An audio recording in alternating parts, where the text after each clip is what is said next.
Hey guys, welcome back. I'm Four Towers Films. And I'm Doug218. How you doing? Good. How are you doing? I'm doing. How are you guys doing?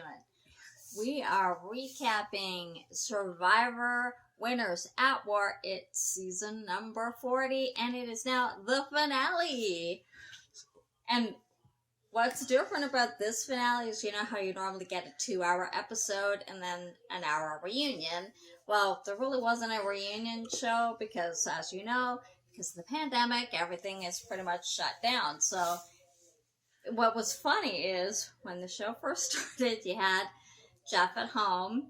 In his garage. And they said they shipped him kind of a mock-up of Tribal Council, which he sat in front of through only maybe about 3 segments. You'd actually, you know how other times he'll talk between commercial segments? Well, he didn't do that. It was more like a normal, ordinary kind of episode. And then also in the beginning, he had all 20 contestants, but actually didn't talk to any of them afterwards. Yeah. It was kind of like, they were it's almost like because of the current medical crisis that we've got going on all around the world, they were kind of treated like an afterthought. Really? Well, it's kind of like that. It was almost like, why bother? You know, like a big Zoom it conference. Was like a Zoom meeting. You know, here they are. Which you could have actually had a reunion show doing it that way, because we've seen plenty of other shows are doing it. Well, you know, I mean, Jimmy Kimmel's doing all of them. All the late night shows are doing it. Really, heck, if our local governments are doing ours here are. I don't know if you guys are, but they are here. They're doing it via like Zoom, even holding conference like meetings and all that kind of stuff. They're doing it via video conference. So they could have actually still had a reunion show, but they really didn't at all. So you just had the final 3 at the end, which we will get to, and reading out the winner, but they didn't actually have a reunion show. So now we will get into what actually happened in our 3-hour episode. So, all the regular contestants that have not been on Edge of Extinction, they come to the challenge. Right. Jeff tells them, y'all take a seat. It's not for you. It's not for you. It is the Battle Back Challenge. So, everyone comes in, and it's a 3-tier obstacle, a 3-stage obstacle course, sorry. And you find out. Well, remember, at the end of the last episode, Natalie had purchased 3 advantages. And I think 1 or 2 others had purchased advantages too. There's a couple of them who did. Some of them purchased 1 advantage. Because that's the only fire tokens they had. Because remember, Natalie had 14 fire tokens. So she purchased 3 advantages. So basically the first one was... she could skip the digging part. It's because she had to untie... They've done it before where they've had to untie themselves from like a hitching post. She kind of had to do the first part, but I don't think she had to do as much of the first part as the other ones did. So... And then, you know, they've done it before where they're attached via like a rope, and they have to make their way down the hitching post, like untangling themselves as they go. And then they had to get to 2 poles in the sand they had to dig for a piece of rope that they took to the next stage, which is the 3rd stage, which is to build a rope bridge. Well, because she had... Until the end, and then they had to do a ball puzzle. So because she had bought the advantages, she could skip the digging. 30% of her rope bridge was done. And there was one other. What was the... I don't know. I don't remember what her 3rd advantage was. Because it looked like she didn't have to do all of the rope untangling. Because I don't remember her seeing a 3rd advantage. Because she still, at the end, still had to do the 2 balls like everybody else did. So I don't know what her 3rd advantage was other than that. Maybe she had to do less. That might have been it. I'm not sure. Well, yeah. I think because she could... she bought herself time with the advantages, like with having 30% of her rope bridge done. that's more time she had to deal with. But the problem is she got tangled She up, got tangled.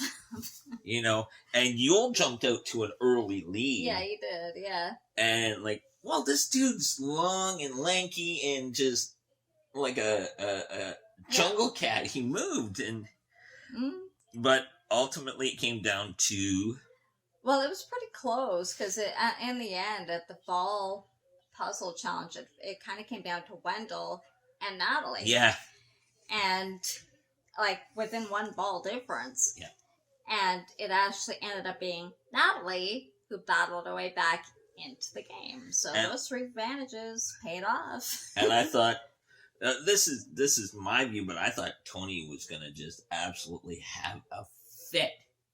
I think out of all of them, I'm not sure if that's who they would necessarily want to come back in. Although, if you think about it, she was voted out in day 3, so she really didn't have a lot of time to really compete with them and really form great relationships, considering, and some of them she didn't even play with because they weren't on her tribe. So, I mean, she really didn't have a lot of chance to game, at least in the actual game. She was gone by day 3, so. So now with Natalie going back in, and the legends now becoming firmly, all of them becoming the jury. Right. Jeff got to ask them, what has this game meant to you?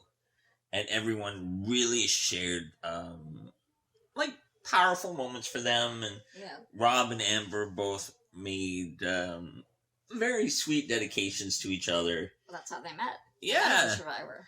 And so actually got engaged on the finale of the one that Amber won. And like Tyson and Parvati saying, being parents and realizing, that if I can deal with this, I can be a mom or I can be a dad. And Ethan said to like Jeff, "This is the perfect bookend for me." How he figured he'd finish his Survivor career. So it does sound like he'd want to come back. Well, just based on that, so. And I think every one of them are legends in their own right, and some more than others. Like I think some you kind of heard, like how a lot of people didn't think Michelle actually earned her win the year she won, and I think also Ben thought he was kind of a controversial winner too, and to hear just how they thought of it and how they really fought to try to change people's perceptions of how they played the game initially into how they played it this time, because really Ben did kind of play it a little differently. Like he even said that he didn't really, and he said that when Jeff asked them about what all this means to them, and he even said that initially he didn't make a lot of relationships. Like he didn't play a real social game the first time around, and so he wanted to change that and realize that people aren't just numbers, that they could be friends. And that's one of the reasons he's really kind of, when everyone else wanted to vote out Denise like over several weeks, he didn't want to do that because he thought of her as a friend. He didn't want to think of her as just a number, but as a friend. Exactly. So you really got to see how people changed. They really respected kind of how other people played it. So, okay, Natalie's heading back to the camp, and she realizes what? That these 4 are pretty tight. So, well, because remember, they've been watching since the jury started what's going on. They listened, so she got a little bit of that advantage that other players haven't had before. And the first thing she does is she throws the biggest smoke up, and like to everyone going, y'all need to get rid of Tony, because Tony's gonna win the game, and if you're not careful, you're just gonna hand it to him. And so she's trying to like work. Well, because she's basically saying this is who the people, who's now the jury on Edge of Extinction, are thinking that he's playing the best game. So chances are he's gonna win it unless you get rid of him. Okay, devil's advocate. I didn't really like the man. Just how he acted and stuff. That didn't gel with me, but I will say that he did play well. You know, Out of the ones who were left, really think Yeah. that he was playing the best game. he did play the best game. Would he be the kind of person that I'd want to hang out with? Probably not. Well, the thing is, the problem is, and you'll find a lot of Survivor people will say this, they're not the same outside the game as they are in the game. So he might be a different person outside the game than he is inside the game. Mm-hmm. So, you know. Okay, so, but Natalie's got a hidden immunity idol in her pocket. Right. So Tony kind of suspects she has something. Yeah. Like some kind of advantage or something. He's going around, everybody's saying, oh, it's easy, vote, just vote out Natalie. And she goes, I don't know, I think she might have something. And he's getting to the point of what? Almost being manic about it. He's trying to tell everybody And they're like, this, but everybody, calm down. And Sarah thinks, because she, We're over tight. the course of a couple of days that she was there, she and Natalie got along really well. So she thought she'd gained Natalie's trust enough that she would have told her, but she didn't tell her. She actually did tell Michelle, though, that she had a hidden immunity idol. And that's because Michelle's on the bottom. Yeah. And Natalie knows, because she's just coming back in after 33 days. I gotta work with somebody. She needs to go with somebody. So she's not going to be able to break into this 4 alliance. And she knows Michelle's kind of on the outs, so she's more likely to work with her because of that. So she tells Michelle that she got a hidden immunity idol. Okay. Now we go into Final 6 immunity. your first immunity. So it's a giant obstacle course with a rope course, staircase, and a slide. But they had to do it. It's like a water slide. Which huge. Which was cool, but they had to do it 3 times.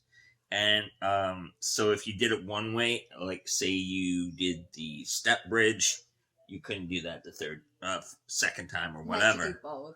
You had to do all at least once or twice. So they all take off running like hell. Oh, sorry, like heck. And that's nothing I haven't heard before. Sorry. And daytime TV even has it. So.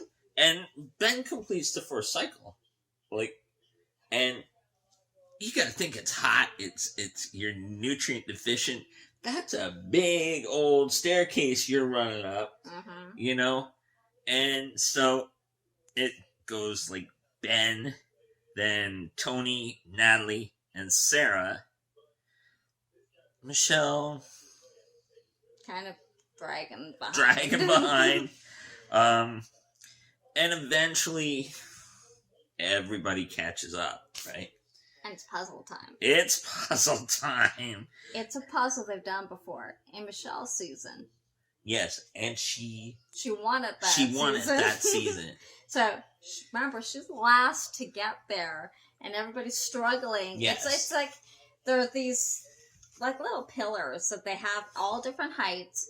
They have to put them together so that they're all equal height, and they put a ring on top. Yeah. And I think it's 3 levels that they have to build. Mm-hmm. Michelle got there last and destroyed them. Everybody. She won again on the same challenge she did on her season. She won. So she won immunity. So guess what? Natalie and Michelle are safe. Okay. But they don't know that. Yeah, exactly. So that sends Tony into a tailspin now. Right. Because they were going to say they're Michelle or Natalie. So Michelle's got immunity. Yeah, I know. They think Natalie's got something. Well, Tony thinks so. Nobody else does. And Tony's trying to say to them, I think she has something. And no one's listening. Right. And so...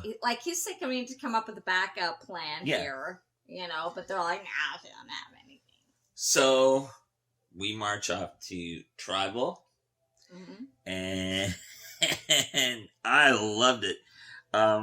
So it comes down to that the 3 idols get smoked because Natalie's. Well, because remember, both Tony and Ben have hidden immunity idols as well, and so they think Natalie and Michelle are going to team up, and they're going to put their votes on either Tony or Ben, but they don't know who they're going to go after. Ben thinks it's him, Tony thinks it's him. Now, because Tony's already outed his hidden immunity idol. They don't necessarily know Ben has one. Yeah. So he's thinking they might try to smoke it out because they know he has it. So he's thinking, okay, I'm going to play it just in case. Because he doesn't know if Natalie has it. So he plays his hidden immunity idol. Then Natalie plays her hidden immunity idol. And then they're like, great. So then Ben's like, crap. Yeah. I'm going to play my hidden immunity idol. So the only ones that are actually not safe are Denise and Sarah. So when the votes are red, of course, the votes are on Natalie. She can't be voted out. Yep. Which means they have to re-vote. And I think they initially, her and Michelle put the votes on Ben.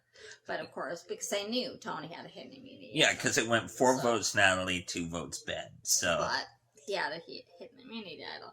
So now they have to re-vote. Only can vote for Sarah or Denise. The only ones that not safe. So, in the end, they voted out Denise. Goodbye, Mama D. Which, I mean, they've been trying to get rid of her for a while, so. You know. It was either going to be Ben voting for Sarah out because of it, and Tony. I mean, it would have been pretty much ended kind of in a stalemate anyway. So they decided they'll just vote Denise out. So now we're down to final 5. They go back to camp. Tony's furious. Y'all didn't listen. I told you she had something. I told you, and y'all didn't listen to me. So they're all thinking, okay, there's going to be a hidden immunity idol in play again. So Tony's like, blam, gone. Of course, at night. Of course. But as the night goes on, he doesn't find it. So morning comes, and they all start going looking for it. And lo and behold, it's Natalie who finds it. So she's safe again. I loved it. But she doesn't tell anybody. No. Except Michelle. She found it.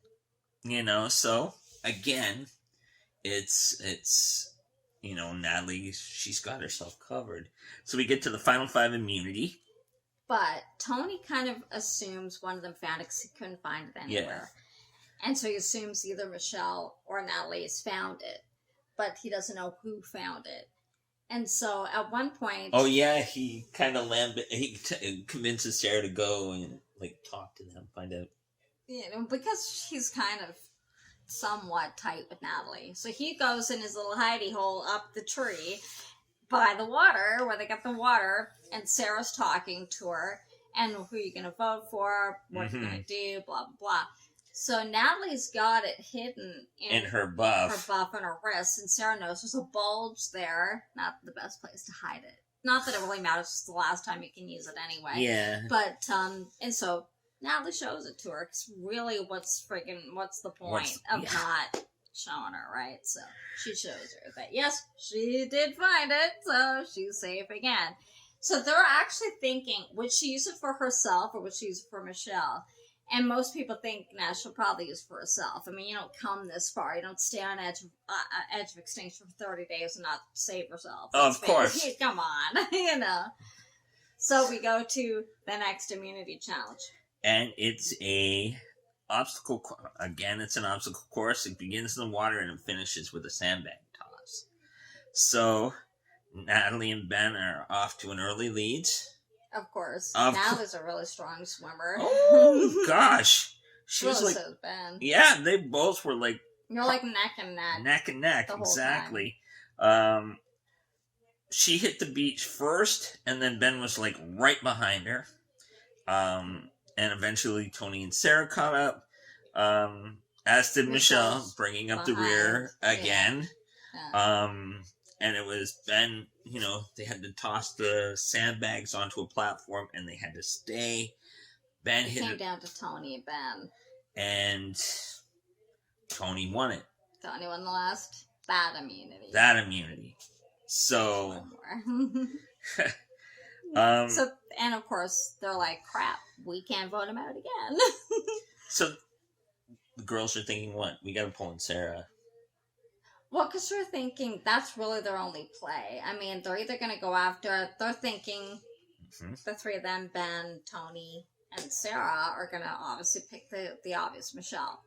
So, and Michelle says that to Natalie. They're going to vote for me because they know you're safe. Yeah. So, like, I think she was trying to say after the vote, because they know you're safe, they're going to vote for me. Yeah. Give me the hint immunity idol. We vote for Ben or Sarah, which would be the only real case because they know Tony won immunity, and then we get out somebody from that side.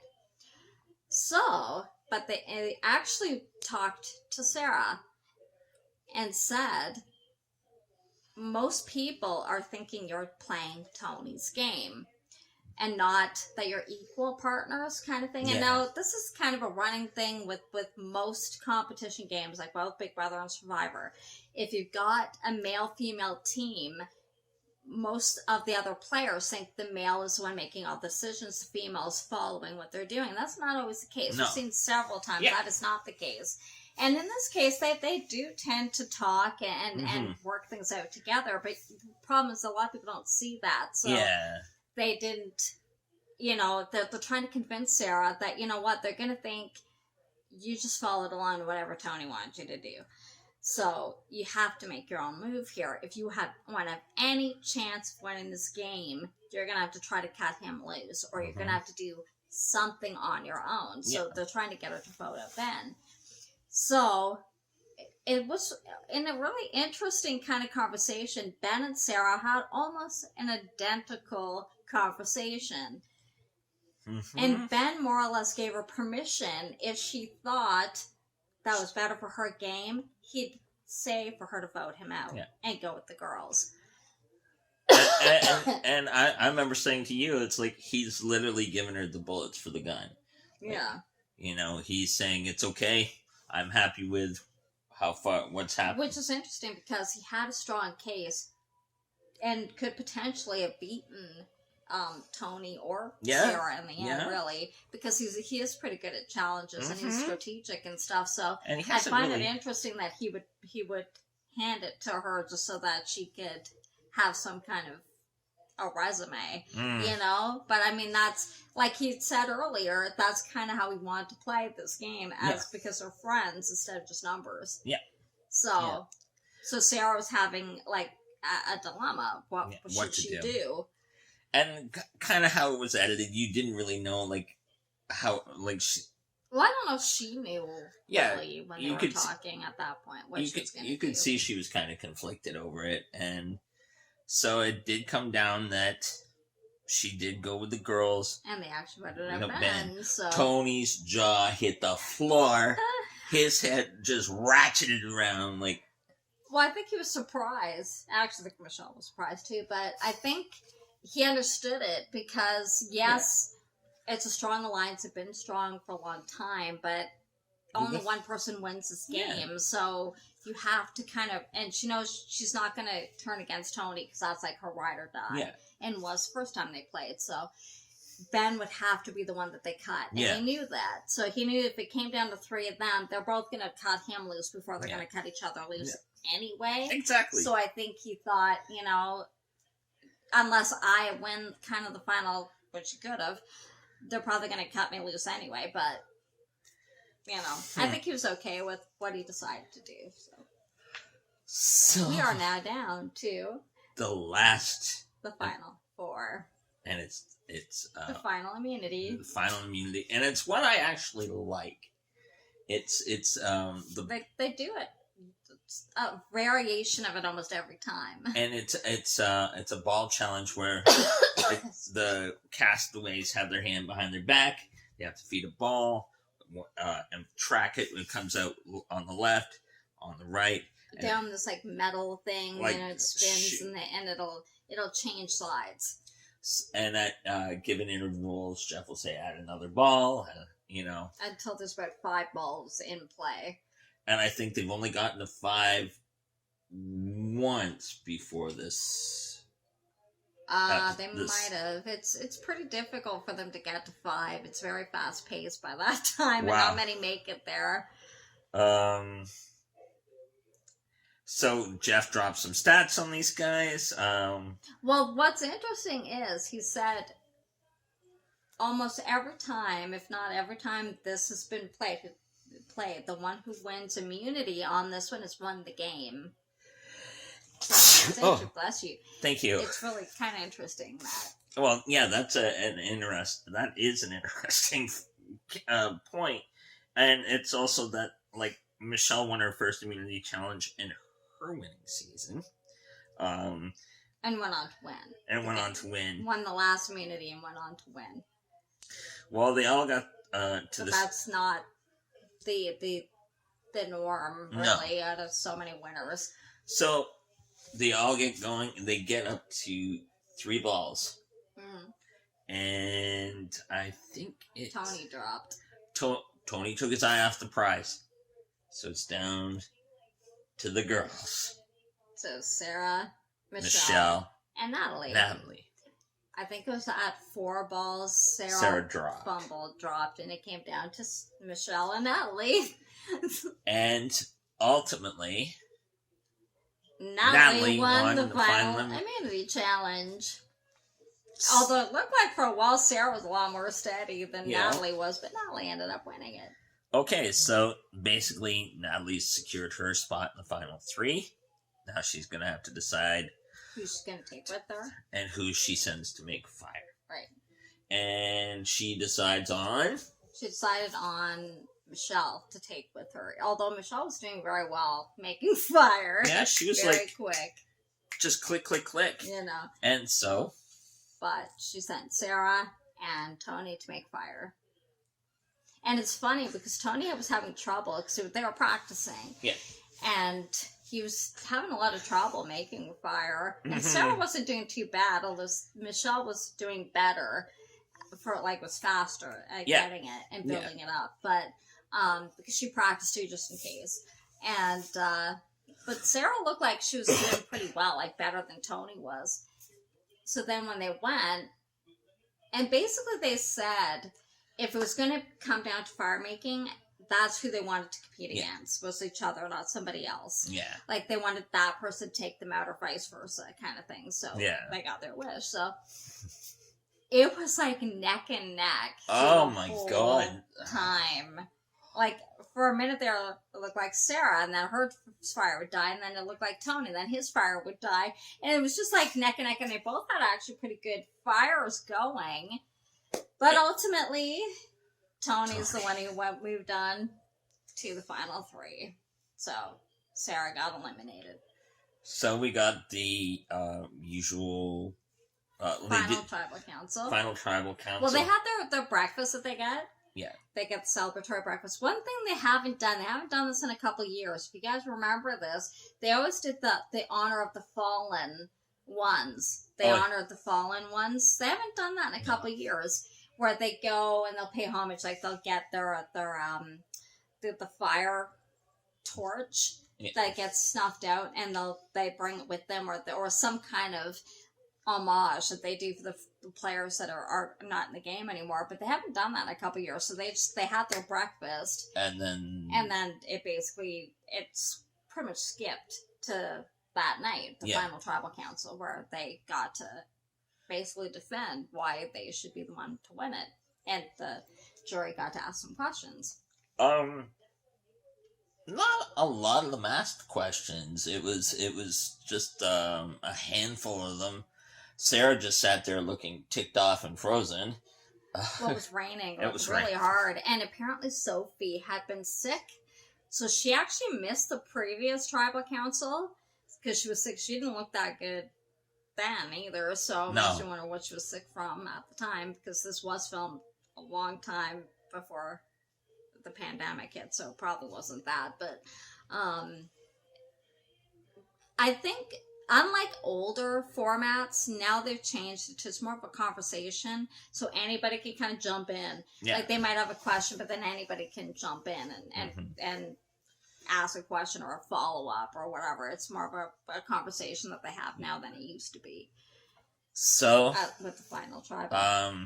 Some of them were kind of miffed with, like, Tony about how some of his answers, and Rob kind of gave Natalie props about Edge of Extinction. Well, she's been there a long time. You know, so it was. I don't know. I didn't really get a sense of which way they were kind of leaning. What about you? And what's nice, because I don't always do it. We know Michelle has been on the bottom through most of this. She hasn't had a lot of big alliances, or they were taken out. True. But whereas Tony, Sarah, Ben, they were a really strong alliance throughout. Yeah. I mean, Natalie was voted out day 3, and she had to survive on Edge of Extinction for most of the game, and then getting advantages, that kind of thing. So they all gave them props, because really they all 3 of them played very different games to get here. Exactly. So, it was nice that they did that, because normally, especially in the case of Michelle, a lot of people would have thought, does she really deserve it? Yeah, what she brought here? Like, really, what did she do to really earn? I mean, it's $2 million this time. But, and it's nice because even those on the jury, Ben especially, said, I know you were a controversial winner, so was I, but I actually saw why you won this time, because I played with you. And that maybe people at home don't get to see, because, I mean, we're only seeing like an hour a week. Yeah. So they're together 24/7 for 39, almost 40 days. So, you know, it's not always about winning every competition. Like, she said that. She goes, she played it a different way. You know, like, she's not a comp beast. You know, she's not necessarily the master strategist, but she had a good social game. And that kind of thing. She did win when she had to. All that kind of stuff. She used fire tokens to help, like, if you knows, with Nick and things like that, to help gain allies and stuff. I mean, that's strategy too. Oh, of course. You know, hopefully she doesn't feel she didn't deserve her first win again, because, you know. So it was interesting to see some of the questions that came out. And a couple of them that really caught me was, like, Rob saying to Natalie, if Tony was such a threat, why didn't you step up to take him out? Well, and I said, I don't remember what she said, but it's not something that I would say. I think I would have said, really, I was sitting on Edge of Extinction from day 3, so how is she going to take him out, which is not even in the game? Yeah. And I think she did. I don't remember if they were on the same tribe initially. I don't remember recall, that. I think so. She was gone so long. She's gone, since the first episode of the game. So, you're talking like a couple months ago. So, but actually, it might have been. I think they might have been on the same tribe. I can't remember. If you guys remember, please let us know. Comment. But, really, what could she have done? Because she was gone day 3. She did actually try when she was there, and that's why they got rid of her in the first place, because they thought Sarah was too big of a threat. So when she did get back in the game, you've already got a huge, strong alliance here, and she did try to get rid of him.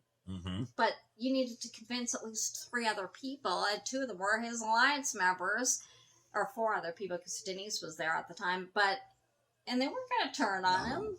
What could she have done? She tried. What more could she have done? Well, she at least, she even said, at least I accomplished one thing. I broke up this 4. Right, actually, yeah. She helped get rid of at least 2 of them. You know, so, if not 3. We get... If you think about it. So they finish with the questions, we get to the vote. Right. It looked like it was going to be really between Natalie and Tony anyway, so, and actually, when they read the vote, it was actually tied for quite a while. Between Natalie and Michelle didn't get any votes. But it was tied for quite a while between Natalie and Tony. And then ultimately, Tony ended up winning. Winners out war. And so... He got majority of the votes. Yeah, so Tony got 1, 2... Like 8, I think. 3, 4, 5, 6, 7, 8, yes. Natalie got 4. So, you know, like him or hate him, he played, I guess, in the eyes of the jury, he played the best game.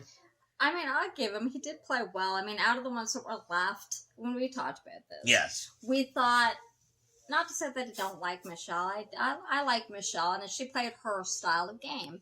But Natalie stuck it out from a 30-some-odd days on Edge of Extinction, winning most of the advantages, all that kind of stuff, even affecting the game, which wasn't in the game, by advantages or disadvantages sent into the game for exchange for fire token. She found most of the advantages on the island because she was there the longest.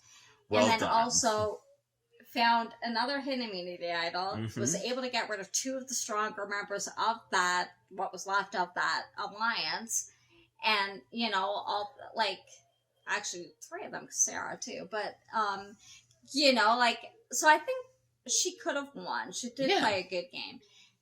But she was outside the game for most of it, the actual game. So Tony, in the game, did play a very good strategic game. He always had his back to the wall, really, because he was a fairly big threat.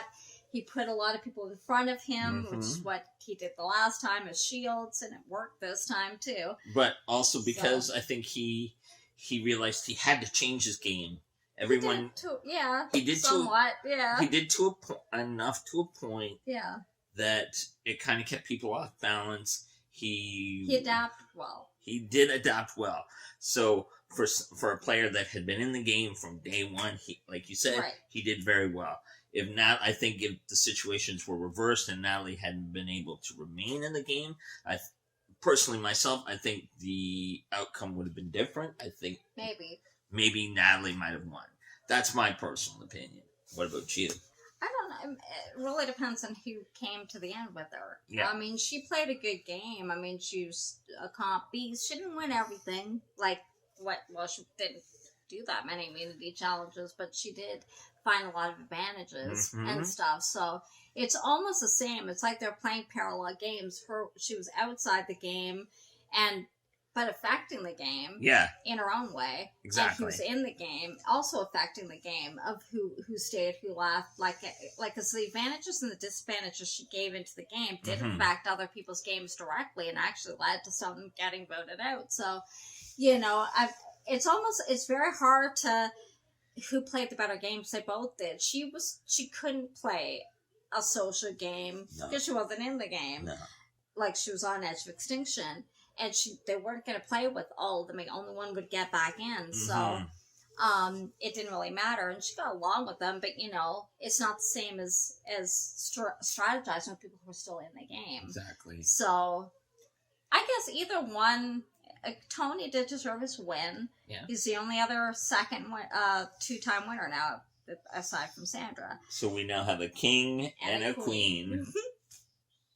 But it was good. Let us know what you thought. Should Tony have won? Would you have preferred Natalie to win this season? Did any of her favorites make the end? Let us know. Let us know what you thought down below. Well, that's it for this season, guys. Thank you for joining us, and it was a lot of fun. If you liked it, give it a thumbs up. Don't forget to subscribe. Hit that notification bell so you know every time we upload.